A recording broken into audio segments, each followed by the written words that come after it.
Anthony Edwards takes home the hardware as All-Star Game MVP. What was good and what was bad about the new All-Star Game format as Ant brings the trophy back to Minnesota?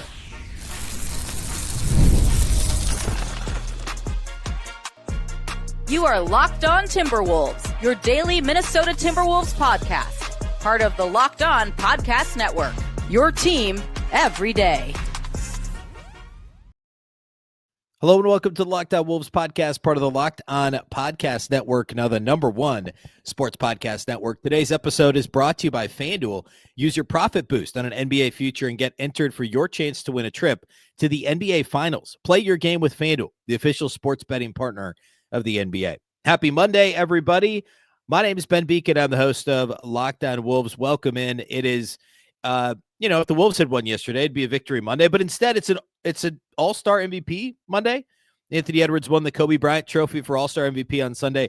And I do want to spend today talking about, yes, Ant's performance will start there, but the format I thought was actually fantastic. We'll talk about the weekend overall. I had some predictions Friday. So I want to start with Ant and the format of the actual game itself, which was really 4 games on Sunday. We'll talk a little about my predictions and kind of the weekend more broadly here on the show today. Lots to get to throughout the week as we get ready for the unofficial second half of the season. The Wolves play Friday night against Dallas. So it's going to be a busy week, kind of recapping the pre-All-Star break schedule, where the Wolves stand, as well as some of the surprises and maybe less surprising things, the predictions I've gotten right so far from before the season. Also make some bold predictions for the second half, or the unofficial, the last third, really, of the Timberwolves regular season schedule. So a busy week ahead, but today it's all about All-Star Weekend, which was really a ton of fun this year. I'll explain why I feel that way here in just a moment.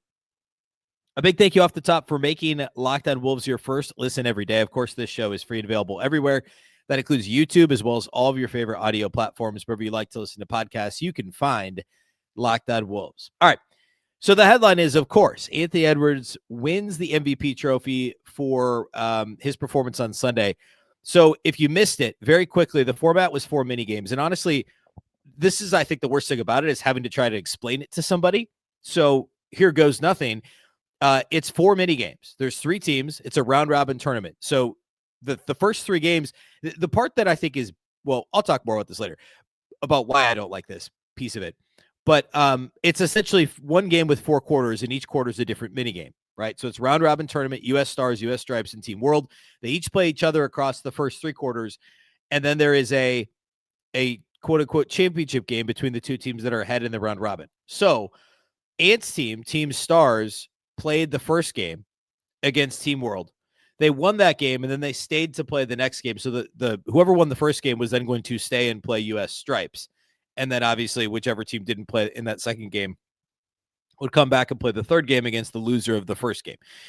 So Anthony Edwards' team, Team Stars, wins the first game. And Anthony Edwards was huge in that win. That is the game. They all run together. I don't think that was the overtime game, was it? Was that the overtime game? No, that wasn't the overtime game. That was the game when Ant hits the 3 from the right wing. Devin Booker drives and kicks. And by the way, one of the good things, and we'll come back to this, is teams are actually running plays, like actual sets, like almost like an actual regular season, like ATO, or like, hey, this time down, we're going to set a back screen and Ant's going to come around. Like, they were trying to get Ant open for threes, and they did it. Down 3, Ant hits it with 10, 15 seconds left off a driving kick from Devin Booker, finds him in the right slot. Ant knocks down a 3 to tie the game. But then the Team World, bear with me as I try and sift through which team is which as I talk about this. And also, by the way, the split box scores, we'll talk about that too. I guess I'm just going to gripe along the way instead of saving all my grievances for the end. Overall, much better. But, and then De'Aaron Fox ends up hitting the game winner for Team World. No, De'Aaron Fox isn't on Team World. See, this is what I mean. I have it in my notes here, and I even jumbled my notes up. This was the game when Ant hits the 3 that ultimately forced overtime, and then Team US wins in overtime, and obviously Ant was a part of that. Scotty Barnes hit a big shot, and ultimately the US team, again, Team Stars is the team that Ant was on. Ant hits the 3 that sends the game to overtime. Overtime target score of 5. We'll talk about that too. And Team Stars ends up winning. Ant was the guy who hits the shot to send it to overtime. The next game, they're down 5 with under a minute to play. Anthony Edwards crosses up. I think it was Kevin Durant, gets the basket and scores. Now they're down 3. He pokes the ball away from Donovan Mitchell, has a 2-on-1 with Chet Holmgren. And instead of, there's 30 seconds left or so, instead of trying to hit a lob or something, he just pulls up for the game time 3, knocks it down. And then ultimately, Team Stripes ends up winning the game on a De'Aaron Fox buzzer beater a couple possessions later. But Ant's 5-0 flurry and steal is what got them there. So clutch moments from Anthony Edwards in both of the first 2 games played by U.S. Stars. Ultimately, Stripes wins that one, and then they beat the World by 3, which then allowed Stars and Stripes to play for the championship game, which ended up being a blowout. And Ant actually only had like 8 points in that game. And it was like a quick flurry once again that led to a timeout and really pushed the lead up much further, and he didn't have to do much else. So across the 3 games, Anthony Edwards ends up with 32 points, which, again, I'm going to gripe right now about the box score situation because you have to look at 3 different box scores. So I did not total anybody else's box scores because that requires a lot of math and tabs open in your browser and all that stuff. So I just totaled Anthony Edwards, and actually I didn't even really like total his minutes because I thought that was interesting. So he played basically 26 minutes across 3 quarters. So in 26 minutes, Anthony Edwards had 32 points on 22 shots. He was 13 of 22 shooting.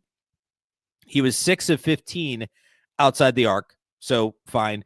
And had 9 rebounds, 3 assists. I'm actually surprised he didn't have more assists. He had a couple nice passes. He had a lob to Jalen Duren at one point. So, again, Ant with 32, 9, and 3 across 26 minutes across 3 games. And a fantastic performance from Anthony Edwards. I thought that he had a couple open shots early that he turned down for a more open teammate shot, which I thought was great. But then when they needed him in clutch moments in each of these games, Anthony Edwards did step up and try and win and try and carry his team. And like you look at the roster that he was on, it made sense, right? Like Devin Booker would have been the only other guy that he would have maybe deferred to, but Booker didn't get all that many shots up. He scored like 12 combined points across the 3 games compared to Ant's 32. Like maybe Cade, but again, he's younger than Ant. Like Ant's seen more. Like it's the whole hierarchy thing, right? Like the Kawhis and the LeBrons and the Durants and even the Stephs. Steph didn't play, of course, but those guys are all on the other U.S. team, and then Jokic and Doncic and those guys are on the world team. So in Wemby, so Ant is like the quote unquote highest ranking guy on this team. So it made a lot of sense that he would be the one that would get those clutch shots. And that's by and large what happened. I thought Booker played well. Booker had 4 assists in that first game. Let's see, across the 3 games, Booker had 8 assists. So, I mean, like he ended up being more of a facilitator than a higher usage type guy. But that kind of leads me into talking about the format. I thought the format was really good. I was very skeptical for the reason I stated right off the top of the show, which is it takes multiple sentences to explain it, and that like it's a little silly. So I'll say this. Let's say wins and sins, if you will, or like I would do for a Timberwolves post game pod, I do studs and duds. A win for this format is the short games, and Ant actually noted this after the game. Is that basically them knowing this is a 12-minute game allows them to play harder, which I thought was interesting. And I wonder if it's just like the goals in sight where like you play a 48-minute exhibition and it's like, all right, we're going to be at this for a while now. And let's just throw lobs and not try. But this was like a sprint. And I didn't necessarily think until we were toward the end of each of these individual games. I didn't really think that through until then. And I was like, okay, these guys know this it's like a pickup game when you're playing to 21 or whatever. And it's like, okay, we're getting down to it. It's when they do the Elam ending, the target score, which they did for overtime. We'll talk about that too. There's the end is in sight. And these guys are like, all right, I could do this in short bursts. And it matters. I think US versus the world as a format works. I don't know if they'll keep it. Obviously, this being an Olympic year was part of the reason why they did it. But other than the stretch, Norm Powell being on the world team, like they had to, and obviously Cat on the world team, which I know he competes for the Dominican Republic internationally anyway, but still, like they had to do a little stretching to get there. I like the idea if it works, in terms of having enough world players to fill that roster. I think it's cool. I do think it makes the world guys care more, maybe this side of Jokic, but like, I do think it makes the world guys care more. I don't know as much about the U.S. guys. The older guys, the guys on Team Stripes, have obviously done this for a minute, and they've all for the most part, many of them have competed internationally for Team USA. So perhaps this is like, all right, well, I've actually competed for Team USA. Is this the same? But I like the idea. I wouldn't mind East versus West, but I think this is good. I think either one works. It kind of added an extra layer, and I think being an Olympic year gave it that additional juice. And I also really like the overtime target score. Now, this only matters if the game goes to overtime, obviously, but I thought that was really cool. And I wouldn't mind if they expanded that to do that for each quarter instead of having a clock for each quarter. I'll explain a little bit more about that next. And I also want to talk about a couple things that I would tweak when it comes to this format. We'll do that to kind of put a bow on the game itself. We'll talk about the rest of the weekend and then peek ahead at what we'll be talking about this week related to the start of the unofficial second half of the NBA season. We'll do all that here next.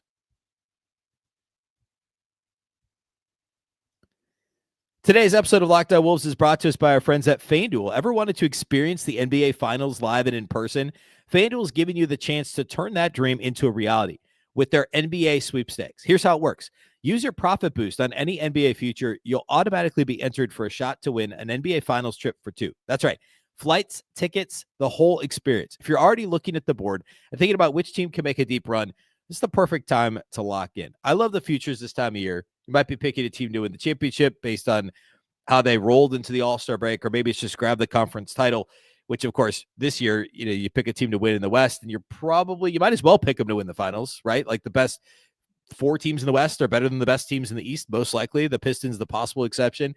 It adds an extra layer of excitement to every game down the stretch. And now not only can your pick cash, but it could also send you to the finals. Visit FanDuel.com to get started. Use your profit boost on an NBA future and get entered for your chance to win a trip to the NBA Finals. Play your game with FanDuel, the official sports betting partner of the NBA.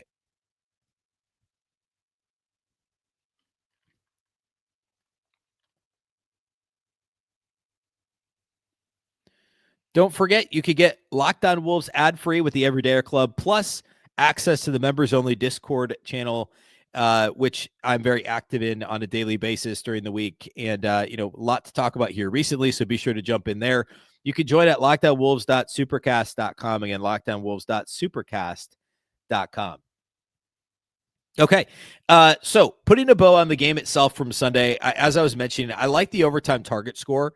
And I actually don't mind the idea of having that for each quarter. And I know they tried it that one year, which was very weird. Like, there's been a lot of weird format tweaks that I haven't liked. You can go back and listen. I barely even talked about it the last couple of years because obviously Ant winning MVP made me want to talk about it more. But this actually worked. Like, the competitiveness was better. And by the way, just an aside on that, it truly was different. And honestly, like, I know that the first couple minutes of each game was a little like All-Star Game-y, exhibition-y, but it wasn't nearly like what it has been the last few years. Like, it was a lot more like what it was 20 years ago. Like, if you're younger, haven't seen it, go back and watch on YouTube, like the early 2000s NBA All-Star games. There was a lot of, Steve Nash, Gary Payton, these dudes throwing lobs, and Kevin Garnett and Shaq and Kobe all dunking. And like, it was a lot like what it has been. Honestly, there was a little more defense. There were more mid-range jumpers, certainly. And then, the fourth quarter, as you've heard all the older people say, like, people locked down. Like, that's generally true. I thought the first few minutes of each of these individual, like, mini games in this year's competition, I did think that level of competition within the game was very similar to the first 3 quarters of All-Star games from 20 plus years ago. I do. I think that, I think it was fine. And the fact that everybody locked in, like, I actually think it wasn't that far off of it. Like, the only difference between an NBA regular season game and the level of competition late in these ones was the transition defense. I mean, nobody's fouling anybody in transition. No one's like laying anybody out in transition. Nobody's like really busting it to get back in transition. That's the only real difference. But guys weren't cherry picking like we saw the last couple of years. We saw actual hard fouls. Like, LeBron hit Wemby in the head when he went and tried to block his shot. Like, that happened late in the game. And if LeBron's doing that, and we saw Wemby go for blocks, we saw guys like Wemby had a ton of blocks, like real defense, like actually trying to stay in front of guys. We saw denials. We saw a couple pokeaways on the transition when guys were actually trying to deny catches, stuff like that, actual plays that I talked about. Like, the competitiveness, it was about perfect. It's about as good as you could expect. and it was still extremely entertaining. The only part that wasn't entertaining is when the Stripes completely ran out of gas, having to play 2 straight games at the end, and like, again, the older team. Like, that was the only thing. If they had like a game in between and a chance to rest, I'm not advocating for like another break or anything. It's not turning into hockey where there's 2 intermission breaks, right? I think it would have been more entertaining. I think it would have ended up being closer, but obviously we had Kawhi go off in that third game, which was awesome. But I thought overall the competitive level was great for all the reasons that I mentioned already. I think one other thing, going back to the target score, they could just be like, all right, target score of 37 or 40 or 41 or whatever you wanted to do, instead of timing the quarters. And then also, don't call them quarters. I guess they did call them games. This was so weird, is they actually did term them as game 1, game 2, game 3, and then the final or championship or game 4 or whatever. But then there were 12 minutes as if they were a quarter of a game, and they had an actual halftime. Not as long as the old All-Star game halftime, thankfully, but like there was a halftime in the middle of game 2 and game 3. So that was a little bit weird. Like, let's not pretend like this is a game. Maybe they did that trying to make it easier to explain to people, which actually I think made it harder. Just make it 4 games with the target score, and not mess around with the terminology there. Just say, all right, first to 40 in each of these games. And I do think it would make everything flow a little bit more quickly. And I don't know. I just think it makes it more competitive, and you feel you got a better shot to get back into it with a bunch of threes if you're not timing the game. So that would have been my one tweak. And then my other thing, this is more just as somebody who is now talking about this on a podcast, like, give us a combined box score so I don't have to go through a total from the 3 games that Ant played in and be like, all right, he had 32 points, and then I'm going to add the 8 and the 13 and the whatever, and now he's 13 and 22 across the 3 games. They're 3 separate games against 3. I know they played one opponent twice, but 3 different opponents. I get that, but like, that's how we're deciding the MVP, right? You're not deciding the MVP just based on the championship game. I'm sure that that's not the case, because he only had 8 points in the championship, right? It's the body of work across the 3 games, which feels so silly to say about an all-star game, but it's the body of work is how you're selecting the MVP. So at least give us the combined box score. And also, along the way, I think NBC could have done a better job of saying what the score was during the game. But I thought overall that the NBC did a really good job having it back. I loved seeing Ron Ball rock live at the beginning of the night. I feel like they had to do that with as much as they amped it up. Bob Costas returning to the airwaves, all very good. I thought that was all great. Just a few tweaks here and there that need to be made. But I really liked the format. The players liked it. Ant liked it. Wemby liked it. I mean, those are the 2 guys that, like, you're hanging your hat on moving forward, at least in terms of guys that played more than a couple minutes in this game. Obviously, Jokic and Doncic not playing all that much in this game. So it makes sense for the NBA to, or I should say, said a different way, it's a good thing that Wemby and Ant were co-signing on what this All-Star game ultimately ended up being, because those are the guys that the NBA wants to co-sign on the game. And honestly, like, I guess kudos to the old guys too for, like, really caring and trying. Like, Steph was engaged, celebrating on the bench with De'Aaron Fox hits the 3 to send the game to overtime. Like, there was a lot of these guys, and the LeBron hard foul that I mentioned, like, these guys genuinely cared. I think that matters. I think that that's really important, and I think it conveys to the fans, right? So, good all the way around when it comes to that. All right, I want to close with a couple of Timberwolves related things. Oh, actually, I got to revisit my predictions from Friday for the weekend. I didn't do as well as I would have liked to. I did okay. I'll quickly hit that because I want to be accountable to my picks, and also just point out where I was right, which was not as much as I would have liked. And we'll talk a little bit about the week upcoming, peeking ahead, a couple of quick Wolves notes. We'll do all that to close out the show here today.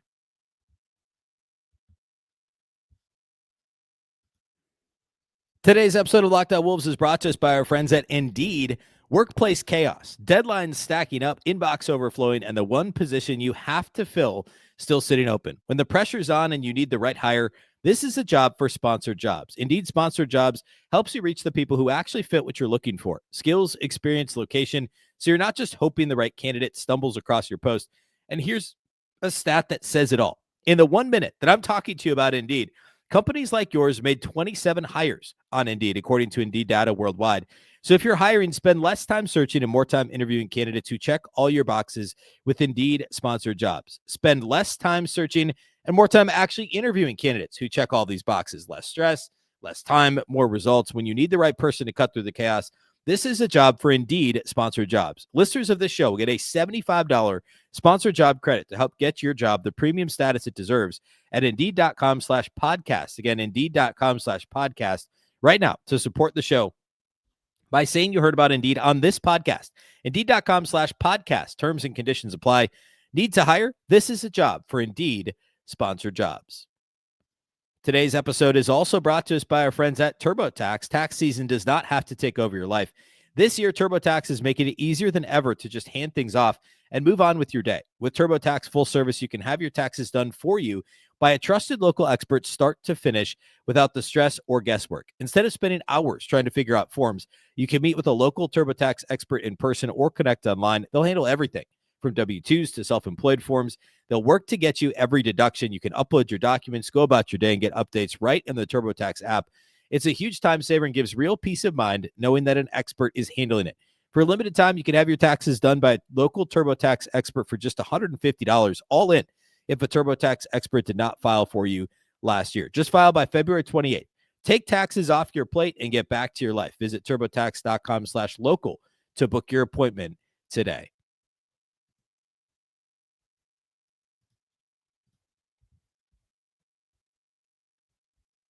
All right, putting a bow on All-Star Weekend, very quickly related to All-Star Saturday. I'm here to be accountable to my picks on Friday's show. I came out and I said that Team Melo would win the Rising Stars Challenge, and they did go to the championship game and ultimately lose to Team Vince, I believe. Yeah, Edgecombe hits the game-winning free throws. I think, was it target score 25, I think is what it was, but they game-winning free throws. Edgecombe hits, and that was actually my second pick for whatever that's worth. But I picked Team Melo on Friday, and they went to the championship but lost. So I was close there. And then my second, let's see, what else did we have? We had Saturday, we had three-point contest, which, by the way, I don't know why they did the contest in this order, and maybe this is out there and I missed it, but like it used to be like there used to be skills. So it was like shooting stars, skills, three-point dunk. And then for a while we talked about how three-point was like the headliner, it should go last in this whole thing. And then Mac McClung was great the last few years. And so then dunk contest was kind of back again. And then this year, three-point was first. And I don't know if it's because it was an early start. And so like they wanted people in their seats and to see the three-point contest or what the deal was. But on Friday, my pick was Norman Powell. I had three guys. I said based on the odds, Norman Powell is who I would pick. Then I had Jamal Murray, Con Knipple. Obviously, Jamal Murray did not perform well. Knipple did go to the finals, but he was first in the first round and then had to sit for a long time and was good, not great in the finals and got third place. But Powell was okay, just missed the cut for the second round. So I missed that one, but I did. Of course, I picked three, and then one of the three was one of the three finalists. So I didn't exactly win that one, but I was close on that. I was not close in the slam dunk contest. I had Jace Richardson. He did not win. I think he got fourth of the four if you're doing the first round scores. The dunk contest was okay. We've certainly had worse years, but it was not nearly what it was, the Zach LaVine years, obviously the LaVine Gordon year, but the two LaVine years, the McClung years, it just wasn't as good. And I'm sure the NBA, if McClung's still in the league next year, they're going to beg him to do it again. McClung is back in the league now with the Bulls, but I'm sure the NBA is gonna be like, hey man, we need you to help out this event next year. So that's my accountability for Saturday and Friday and Saturday. Didn't go quite as well as I would have wanted it to. All right. Upcoming here this week. The Timberwolves don't play till Friday. They take on the Mavericks. That's, I believe, an ESPN game on Friday night. A couple of Wolves related notes here for the week. I'm going to dig in, or like what I want to talk about. I want to talk about now. I would assume he's only played 3 or 4 games at the Wolves. But I do want to dig in a little bit on the on-off stuff with him, like the lineups that have worked best with him. Extremely small sample. I get it. But look, we've got a week worth of shows to prepare for the second half of the season. And Dosunmu's obviously the biggest adjustment that's been made, and save for that first game that he played in, which is weird for a lot of reasons. They've been great without Dosunmu on the floor. So I want to talk about that a little bit here this week.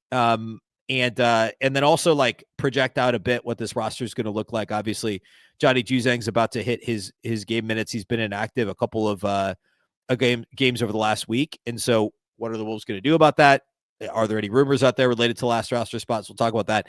I also want to get into, I want to do some bold predictions for the second half of the season. I do that at the start of the year and at the midway point. And I think that's a lot of fun. Last year, I'm going to see, I think I have what I said last year well, actually, we could do this. My bold predictions for the first part of the season for this year before the season was Julius Randle making the All-Star team, which obviously did not happen, but like he wasn't far off. And I know he had this swoon here, late January swoon that he had where he struggled a little bit, trade rumors, etc. But like if that hadn't happened, and if there's one more West injury, like he might be next up. James Harden now in the East, right? Like wasn't far off there. I predicted the Wolves would have a top 5 offense, and they're right there. I think they're 6 right now on the cleaning the glass. I also predicted the Wolves would get a top 3 seed behind OKC and Denver. Seems unlikely, but it's certainly not impossible. I thought they'd be 24-7 on New Year's. That did not happen. They've struggled against bad teams, obviously, and they did kick away some easier stretches of the schedule. I said Ant would lead the league in scoring. That probably won't happen, but it's not going to be super far off. And then I also said I thought that they would play a lot faster this year. I'm going to pull up where they're at right now. I said that they'd go from bottom 10 in pace to top 10 in pace, and they're 10th right now in pace. So that's not tracking so bad. Now, I don't know if that's going to slow down as the year goes on, playing against better defenses. I don't know. But not too far off there from my beginning of the season bold predictions. And I thought I was going to have my midseason ones from last year, but I'm not seeing it. So I guess we won't talk about that.